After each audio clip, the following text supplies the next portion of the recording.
안녕하세요. 2020년 6월에 뼈와 림프까지 암이 전이되어 유방암 4기 진단을 받았고요. 의사 선생님으로부터 항암 치유 권유를 받았으나 자의적으로 항암 치유를 거부하고 그냥 집에서 개인적으로 공부해 가면서 자연 치유를 하면서 1년을 건강하게 잘 살아온, 그럼에도 감사한, 그래서 그럼에도 행복한 지은입니다. 어제 올린 그 동영상에서, 어제가 아니고 지난번에 올린 동영상을 보시고 어떤 분께서 목소리가 너무 작아요 라고 댓글을 남겨주셨는데요.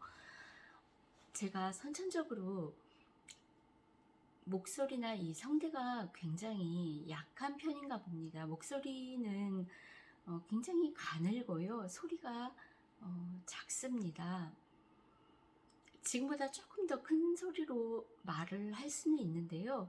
2, 3분 정도 그렇게 말을 하면 목이 쉬어서 더 이상 이상해집니다. 그래서 지금 스마트폰으로 영상을 찍는데요. 제 얼굴이 크게 나오는 이유는 최대한 마이크를 가까이 대고 말을 하기 위해서 어쩔 수 없이 얼굴이 크게 나오는 겁니다. 양해 부탁드립니다. 그리고 소리에 대한 것은 어떻게 하면 좀 크게 녹음을 할 수 있는가, 뭐 여러 가지로 뭐 연구를 해보는데요. 주변에 뭐 그렇게 도움을 주실 만한 뭐 젊은 분들이 없어서 그냥 혼자 어떻게 꾸역꾸역 해결하면서 영상을 찍다 보니 좀 이 부분이 아직도 해결이 안 됐습니다. 목소리를 좀 크게 녹음할 수 있는 방법, 또는 뭐 마이크 선정 이런 것도 저로서는 좀 많이 어렵더라고요. 그래서 뭐 이런저런 시도를 못 해보고 있는데요. 혹시 도움을 주실 분이 계시면 언제든지 환영합니다. 이제 좀 날씨가 더워지기 시작을 합니다. 사람은 자연 속에서 살기 때문에 자연의 영향을 굉장히 많이 받습니다. 특히 날씨의 영향을 많이 받지요. 그 자연의 법칙에는 계절이 있고, 또 그 자연의 일부인 우리 사람도 자연이기 때문에 이 계절의 영향을 많이 받습니다. 그래서 제 생각에는 이렇게 날씨가 좋을 때 내 체력을 어느 정도 많이 건강을 확보를 해 놓는 것도 방법이라고 생각을 합니다. 겨울에는 아무래도 날씨가 춥기 때문에 특히 우리 같은 암 환자들한테는 조금 치명적일 수밖에 없어요. 체온과 암은 밀접한 관계니까요. 그래서 이 좋은 계절을 통해서 체력을 많이 확보를 해 놓으셨으면 하는 바람입니다. 생각해보니 자연이라고 하는 것은 한 50년 이상 살다 보니까요. 이 자연은 어느 날 갑자기라고 하는 것은 없는 것 같습니다. 항상 어떤 무언의 예고를 하고 어떤 움직임을 통해서 앞날을 예고를 해준다라고 여겨집니다. 장마나 뭐 지진이 일어날 때도 자연의 변화를, 뭐 개미들의 움직임이라든가 벌들의 움직임 이런 것들을 보면 어느 정도 그 예견이 가능하다라고 하잖아요. 네, 그런데 사람 몸도 마찬가지인 것 같습니다. 몸이 보내는 신호에 대해서 우리는 민감해질 필요가 있는 것 같습니다. 너무나 바쁘게 살기 때문에 사는 것에만 너무 집중을 했기 때문에 내 몸의 소리에는 우리가 귀를 막고 있었던 것 같아요. 저도 마찬가지입니다. 돌이켜보니까 저는 평생 제 몸이 저에게 늘 소리쳤습니다. 그런데 그거를 개무시를 한 거는 저입니다. 무시를 하고 그냥 지냈던 거예요. 그러니 암이 생길 수밖에 없었던 거고요. 또 암이 생긴 것도 이조차도 아주 막바지에 다다른 내 몸의 커다란 외침이다라고 저는 생각을 합니다. 암이 생길 수밖에 없는 환경은 제가 스스로 만들어 놓았거든요. 네, 그 부분을 일단 인정을 해야 한다고 생각을 합니다. 네, 그래서 오늘은 암 진단 전에 제 몸의 전조 증상에 대해서 한번 나눠보고 싶어서 영상을 올립니다.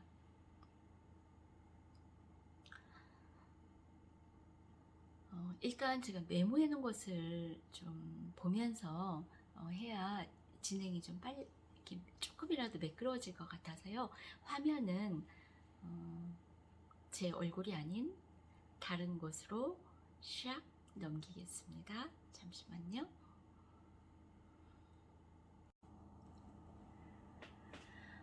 2020년 6월에 암 진단을 받았는데요. 그 직전에 1월에서 3월까지 목이 심하게 아팠습니다. 그때 겨울이었고 제가 책을 좀 많이 읽었을 때였어요. 하루에 뭐 거의 한 권 가까이를 읽었었는데요. 그래서 목 디스크 관련으로 해서 아프겠구나. 교정도 받았는데 교정을 3번 정도 받았는데 훨씬 더 아픈 거고 오히려 나아졌다기보다는 더 심해지는 거예요. 그래서 교정도 중지를 했습니다. 그렇게 한 3개월 정도 이상 목이 뻐근하게 계속 아팠습니다. 그리고 그 2020년 2월경에 한의원에 가서 침을 맞았는데요. 얼굴에 침자국이 계속 남아있는 거예요. 그 전에는 침을 맞으면 침자국이 우리 몸에 안 남잖아요. 그런데 2020년 그 암 진단 받았던 작년 그 해에 그 직전에 그 2월 달에는 이 침자국이 계속 남아서 제 얼굴에 지금도 침자국이 선명히 남아 있습니다. 이건 뭘까요? 그 작은 침이 제 피부를 뚫고 들어가서 상처를 냈는데 그 상처가 낫지가 않는다라는 거죠. 네. 그 얘기는 이미 백혈구가 굉장히 많이 백혈구 수치가 내려갔을 거다라고 저는 예상을 합니다. 그리고 그 전해 2019년 여름에는요. 왼쪽 팔이 저릿저릿하고 새끼손가락 끝까지 저릿저릿한 거예요. 그래서 이거는 목 디스크 증상인 것 같은데 하고 병원에 갔는데 의사 선생님이 만져보지도 않고 사진도 찍지도 않고 제 말만 듣고는 내일 수술 시간 잡죠 그러시는 거예요. 실비보험 있죠? 내일 수술합시다 그러는 거예요. 그래서 제가 너무 기가 막혀가지고 수술 안 했습니다. 안 하고 그냥 손으로 목 좀 주무르고 이러니까 조금 나름 괜찮아지기는 했었는데요. 그게 이제 그 다음 해에 겨울에 날씨도 춥죠. 제가 구부리고 이불 속에서 책상에서 이불 뒤집어 쓰고 책도 좀 보고 했던 게 이제 목이 굉장히 아팠었던 거지요. 그 다음에 2018년도 그때는 감기가 자주 걸리더라고요. 옆에 누가 감기 걸린 사람이 있다라고 하면은 제가 다 옮아오는 거예요. 그래서 아, 저는 그때 당시에 뭐라고 생각을 했냐면, 나이가 드니까 면역력이 떨어져서 감기가, 예전에는 1년에 한 번 걸리든가 말든가 그랬거든요. 근데 뭐 겨울에 막 한 달에도 몇 번씩 걸리고 그랬으니까요. 그래서 단지 나이 탓만 했고, 그냥 정말 나이 탓만 한 거죠. 그리고 뭐 감기약 사 먹고 주사 맞고 그렇게 넘어갔죠. 그러니까 그 감기가 자주 걸렸다는 거. 또 하나 특이사항은 2018년도에서 2020년도까지, 2018년도에 오른쪽 손등에 피부 습진이 있었습니다. 바로 요 부위예요. 요 부위에 여기하고 여기하고 피부 습진이 있었거든요. 저는 어렸을 때부터 고무장갑을 끼지 않고 아주 조금만 그 퐁퐁이라고 하는 거, 그 우리 중성 세제 설거지하는 그 세제를 손가락으로만 만져도 습진이 걸렸어요. 네. 그래서 저는 단지 피부가 약하다라고 생각을 했었는데, 그것도 알고 보면 제 몸의 상태를 표현을 한 겁니다. 몸이 뭐 간이 나쁘든 뭐 면역력이 떨어졌든. 네. 이제 그 2018년, 그런데 그때 당시 그 어렸을 때부터 그 2018년도 이전에는 습진이 걸리면은 약을 발랐을 경우에 바로바로 나았었거든요. 걸리기도 잘 걸렸지만 약발도 좋았습니다. 그런데 2018년도에는 이 습진이 2년이 가더라고요. 작년 겨울까지. 그러니까 엄밀히 말하면 2021년 올 1월, 2월까지 이 습진이 남아 있었어요. 병원을 아무리 가도, 여러 군데를 갔는데도 불구하고 이 습진이 없어지지 않았어요. 그런데요, 지금은 없어졌다는 아주 중요한 사실입니다. 지금은 왜 없어졌을까요? 제가 건강해졌다는 얘기입니다. 그리고 또 하나, 2017년도에서 2015년도, 그러니까 암 진단 받기 3년에서 5년 사이에는요, 요맘때쯤입니다. 분명히 한 6월 미나리가 막 나오고 막 더워지기 시작할 이 무렵에 밥을 못 먹겠는 거예요.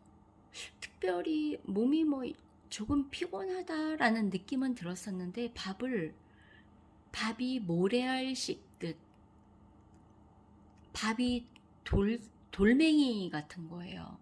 모래알 같은 거예요. 그게 옛날에 저희 할머니, 또 저희 엄마도 한두 번쯤 그런 말씀을 하셨거든요. 밥이 모래알 같다, 입맛이 없다, 입맛 있을 때 맛있는 거 많이 먹어라, 그런 말씀을 하셨던 기억이 나요. 그런데 제가 2000암 진단 받기 3년에서 5년 사이에 한 3년 정도 3번을, 그것도 한 6월 요 시기, 똑같은 시기가 되면 입맛을 잃는 거예요. 그래서 그때 아무리 맛있는 걸 사다 먹어도 뭐 해도 맛이 없는 거예요. 그러다가 한 보름 정도 지나니까 이제 입맛이 조금씩 돌아왔던 그런 기억이 납니다.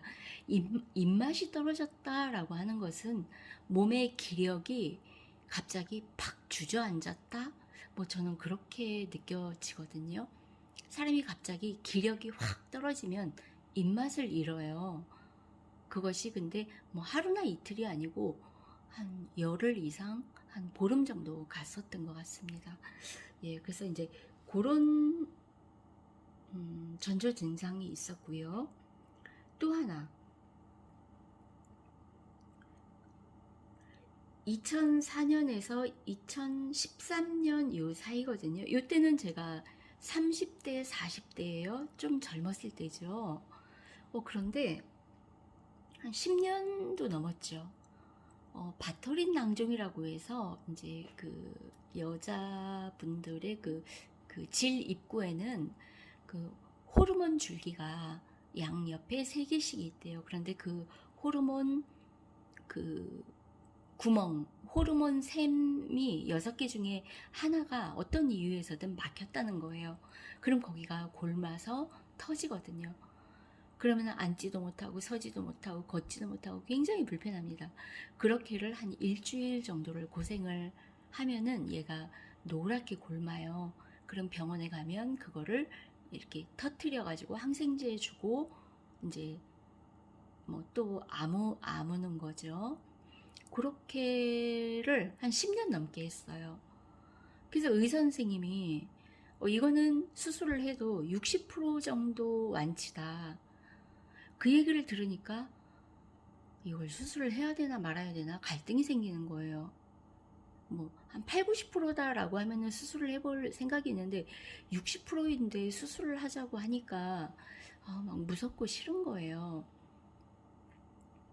그러다가 의사 선생님이 10년 정도 병원에 오는 것도 힘들지 않냐. 다음에 한 번 더 생기면 그때 수술을 한번 해보자. 뭐 60%면 뭐 한번 그래도 해보자. 그래서 약속을 했습니다. 생기면 그럼 하겠습니다. 라고. 그러고 제가 그때 당시에 아무것도 한 거 없고요. 딱 한 가지 했습니다. 결정적인 거. 그게 뭐냐면 캐나다산 오메가3를 먹었어요. 그걸 먹고 그 다음부터 지금까지 단 한 번도 그 낭종이 생기질 않는 거예요. 염증이거든요. 그래서 제가 건강보조식품이 이렇게 중요하구나 라는 것을 그때 느꼈습니다. 그래서 저는 그때 2013년도 13년도 뭐 그쯤부터 그 오메가3를 한 5, 6년을 계속 먹었어요. 그러다가 어느 시점부터 또 안 먹었죠. 자, 그리고 또 증상이 있었습니다. 제가 뼈 전이가 되었잖아요. 그런데 이 뼈에서도 저에게 신호를 보냈습니다. 20대 때 제가 뾰족 구두를 신고 하이힐을 뭐 7cm, 5cm 이런 걸 신고 이제 그 일을 했지요. 그런데 그럴 때마다 걸으면 이 무릎에서 뚝뚝뚝 소리가 나는 거예요. 통증은 전혀 없습니다. 그런데 어느 정도 소리가 났느냐면은 굉장히 조용한 사무실에 사장님하고 저밖에 없는 그런 사무실에 아침에 찻잔을 들고 들어가면 걸음 한 걸음 내디딜 때마다 뚝뚝뚝 소리가 나니까 사장님께서 무슨 소리야? 물어보시더라고요. 남이 들을 정도로 그렇게 똑똑똑 소리가 났었습니다. 얼마나 민망했는지 몰라요. 그런데 당장 통증은 없으니까 병원 가볼 생각 자체를 안 하는 거죠. 그래서 그때부터 뭔가 그 칼슘이 부족하지 않았겠나? 물론 소리가 난다는 거는 연골이 많이 닳아서 그렇다라고는 할 수 있는데요. 뭐 연골이 닳았든 어쨌건 좀 칼슘의 뼈의 문제라고 저는 여겨집니다.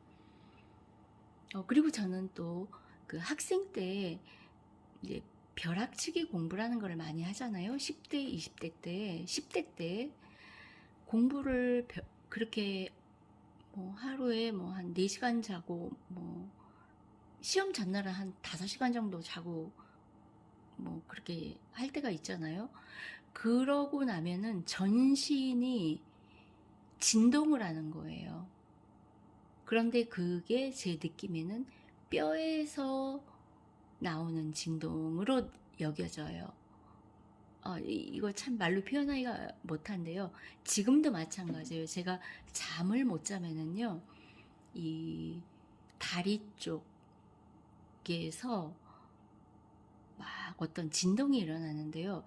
그것은 근육에서 어떤 신호를 보낸다기보다는 뼈에서 보내는 신호다라는 거를 그냥 직감적으로 느낄 수가 있거든요.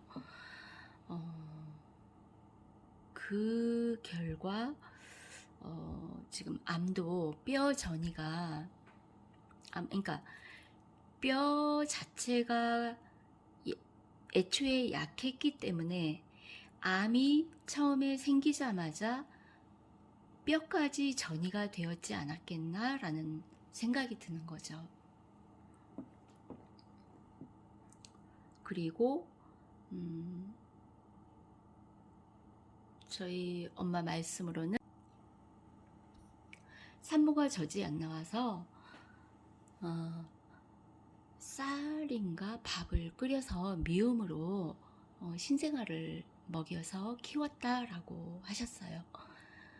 그러니 엄마 안에서도 엄마 태내에서도 별로 영양 섭취를 충분히 섭취를 못했고 또 세상 밖으로 나와서도 먹을 게 없어서 뭐 하여간 미음으로 그렇게 연명을 했으니 제 몸이 건강하지 못한 상태에서 출발한 거는 분명합니다.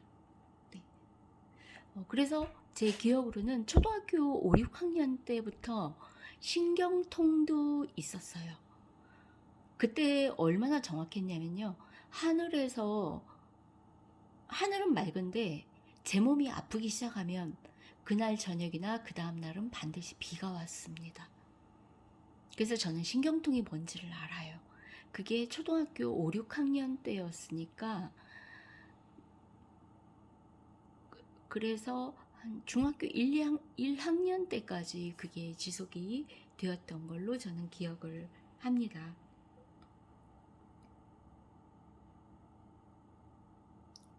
네, 이렇게 우리 몸은 신호를 이렇게 저렇게 보냅니다. 그런데 우리가 그 신호를 무시를 하는 거죠. 물론 무시하려고 하는 게 아니고 몰라서 무시가 된 거죠. 그러니 지금부터라도 알면 됩니다. 네, 아는 만큼 우리는 무언가를 해결할 수 있는 힘을 얻는 것이라고 생각을 합니다.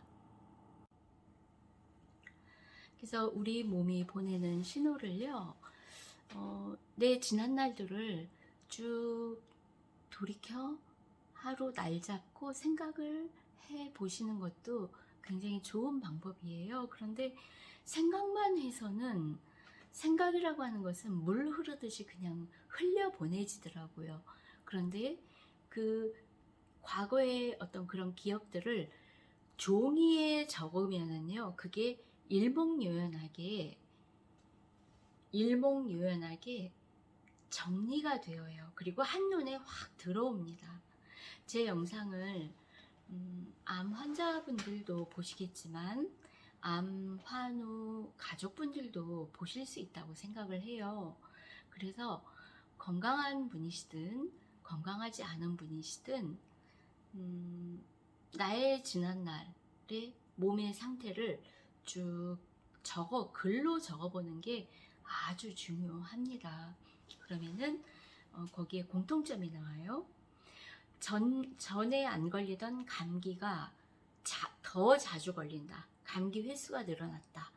상처가 뭐 옛날 같으면 치료를 받거나 약을 먹으면 뭐 한 5일 안에, 일주일 안에 해결이 되었는데 3주, 한 달 이상 간다. 한 달, 두 달, 석 달 이렇게 간다. 저는 2년도 갔잖아요. 이 손의 피부가. 그런 것들은 분명히 몸에 큰 문제가 있는 겁니다. 분명합니다. 그리고 우리는 나이 탓을 저절로 하게 되죠. 이 노화라는 거에 대해서 내가 나이가 들었으니까 당연한 거야 라고 생각을 하는데요. 나이 들었어도 시력이 굉장히 좋으신 분들이 있고요. 나이 드셨어도 귀가 여전히 밝으신 분들이 계세요. 네. 그런 분들이야말로 정말로 건강하게 늙어가는 거다는 거죠. 네. 그런데 나이가 들었기 때문에 눈이 머는 게 당연해, 귀가 어두워지는 게 당연해, 뭐 미각이 둔해지는 게 당연해, 기억력이 떨어지는 게 당연해, 당연한 게 사실은 아닙니다. 우리는 왜 건강하게 늙는 것을 목표로 해야 되거든요. 예, 그래서 일본의 어떤 책을 보면은 사람은 7, 80, 8, 90이 되면은 그 8, 90대인 그 노인들의 몸속에 암을 대부분 많이 갖고 있다라고까지 얘기를 해요. 네. 그러니까 병들어 늙는 것에 목표를 두지 마시고요. 아주 건강하게 늙는 것을 목표로 두셔야 행복한 노후 생활이 된다라고 생각을 합니다. 그래서 지금 건강하신 분은 건강하신 분대로, 건강하지 못한 분은 그렇지 않은 대로 나의 지난 과거에 최근 2, 3년 또 한 10년 안쪽 내 몸에 어떤 이런 변화가 있나를 글로 적어 보시는 것 꼭 해보시면은 건강검진을 어떻게 해야 되겠다라고 하는 것이 길이 보일 겁니다. 예, 그렇게 해서 자신의 건강을 보살피는 데 도움이 되시길 바랍니다. 네, 오늘은 여기까지 하겠습니다. 감사합니다.